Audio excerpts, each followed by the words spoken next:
Mandatory selfie.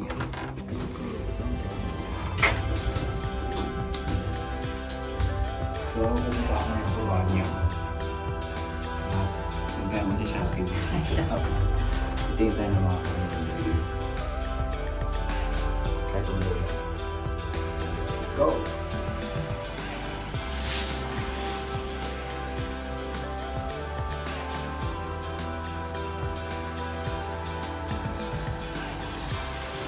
Papunta na ako ng Tuwanya, lugar kung saan maraming bilihan ng mga Asians product, tsaka lugar kung saan parang Divisoria, maraming mga China products doon, mga made in China. Kahit natin yun man, umuulan ngayon, walang magawa eh, ay lalaban ko na to kaysa naman nakahigala ako doon sa kwarto kahit namuulan. Labas! Diba? Tayon, punta muna ako na ATM para mag-withdraw kasi kailangan ng cash doon. At bibili ako ng ticket, tren. Punta naman doon mamaya. Check natin kung ano mga nakikita-kita natin doon. Stay watching!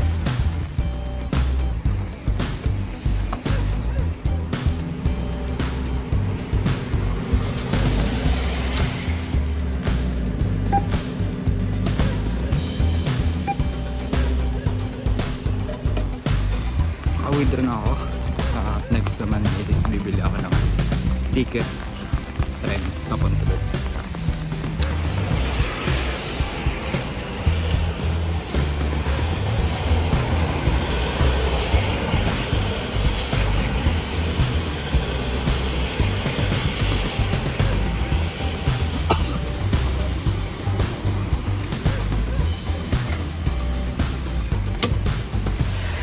Yun, meron akong ticket at cash at naglalakad na lang ako papuntang Sakayan, papuntang Tuwanya. Saglitan lang ko, siguro mga 5 minutes lang doon ako sa may Sakayan. Ano nga bang agenda ko doon sa Tuwanya? Wala lang. Basta may bibilin ako doon. Kaya tingnan nyo na lang kung ano mga bibilihin ko doon mamaya.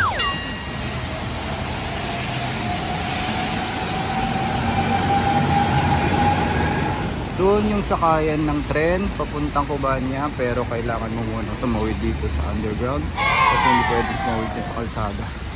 Kaya baba muna tayo dito. Lapit lang naman eh. Mali ito. Dapat pala kumain muna ako bago lumabas. Nagutom na ako. Ito na eh, bakit? Sa may train station. Oh, wala pa yung tren. Sakto na. So, andito tayo sa Lehel. Tapos, bababa tayo dito sa may Tuwanya. Yo. Ito na yung tren. Sops. Ito na. Ticket.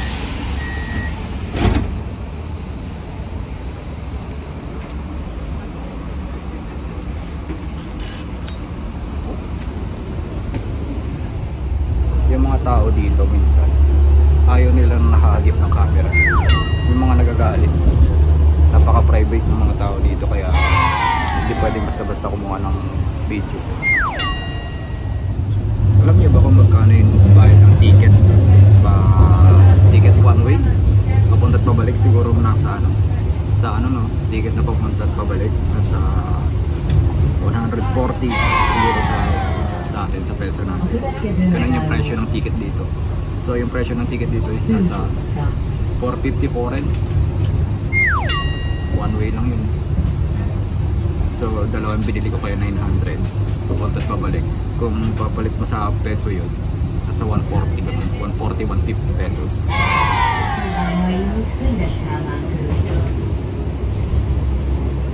Dito na ako sa may Tuwanya station. At konting lakad na lang papunta na sa may market. So, tignan nyo naman dito.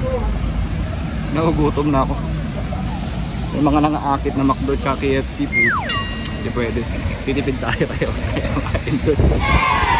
Lalaban ko kasi may pagkain na ako sa bahay sa ano namin. Dapat nga kumain muna ako bago pumunta dito eh. Yan tuloy. Gutom. Yan. Ito yung market ng Cubania. At doon ako pupunta mamaya. Pero may KFC oh. Tatawag. Yan naman yung bata dito. Pinapaambunan na. Maambon eh. Walang payong. Ayaw pang diba? Titibay na mga bata dito. Tignan mo dito. Ito rin oh. So, mga baby. Baby walang payong. Ito yung mga ambon. First stop, dito muna tayo papasok. Tingin-tingin tayo dito kung ano mabibili. So, yun. Papasok to eh. May mga bilihan din dito. Dito ko nga nabili yung ano, electric pan ko. Titingin-tingin. Ay, yung mga damit to. Ukay. Mga ukay. Mga ukay. Tapos may mga ano. Mga ganyan din dito. Yung mga China rin yan. So ganito yung mga bilihan dito. Yung mga damit. Tapos may mga ano ganyan. Extension. Mga ganito. O diba? Tapos maka Divisoria rin. Ilaw. Pero ito yung bibilihin ko. Ganito, lutuan. Oo, kasi dun sa amin mahina yung lutuan eh. Kaya gusto kong bumili rin ng sarili kong lutuan para mabilis makaluto. Reject. Ayaw magpatawad. 12k daw eh. Sabi ko 10k. Ayaw. Tingin muna tayo sa iba.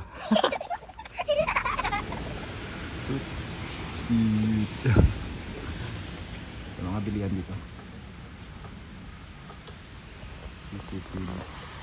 May speaker. Kano kayo yun? Pag mahal dito, hindi ako kukuha. Success ang pagtawaan. Di sa kabila 12 yung binibigay. Ito 10,500. Sabi ko 10,000 na lang. Binigay naman 10,000. Hindi nakatipid ako na ano 2k. Diba? Ganun lang. Tawaran mo. Ibigay naman nila eh. Next naman is yung lutuan. Hanap ng Hungary.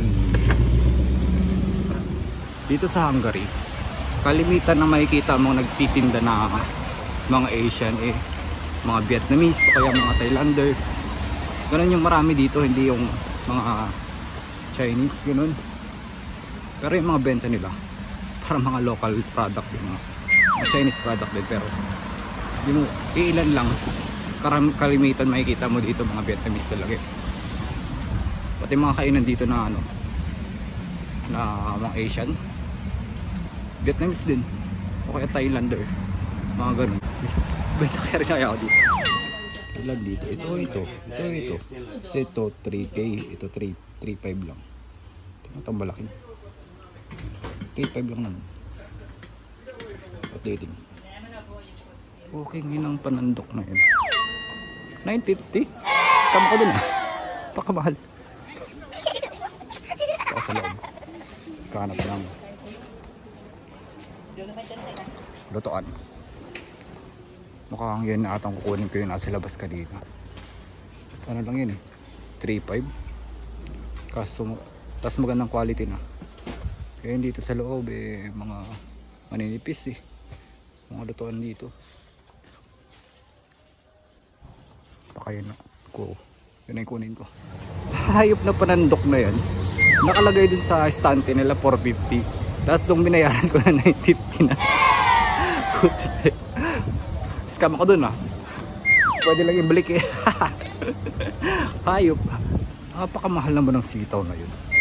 Parang mga 10 peraso lang yun eh. Sa 1.5. Convert mo yung Philippine peso. Nasa kano yun? 160 mahigit. Hayop. Mahal. Parang lagi ko nga lang ano yun eh. Nabubulakan ako lagi ng ganun eh. Hindi ko nakakain. Mahal pala yun.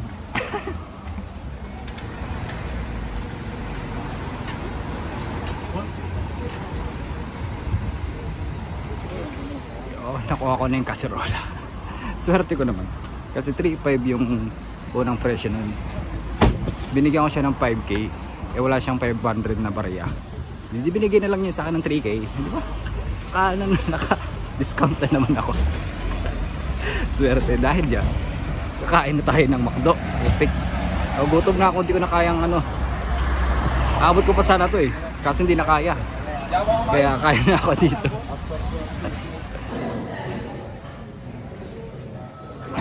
Hindi ko na kinayang gutom ko kaya bumili na ako ng KFC. So dito. Price niya is nasa 2-3 foreign.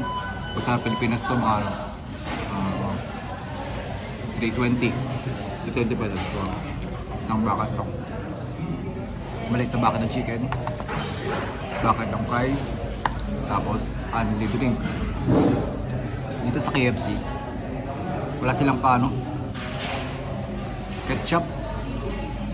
Kahit sa McDo walang ketchup. Walang libre ketchup. Walang bumili.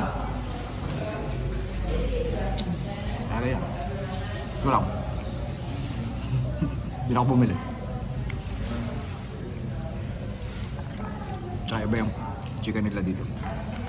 Mas masarap yung chicken dyan sa Pilipinas kaysa dito. Walang spicy.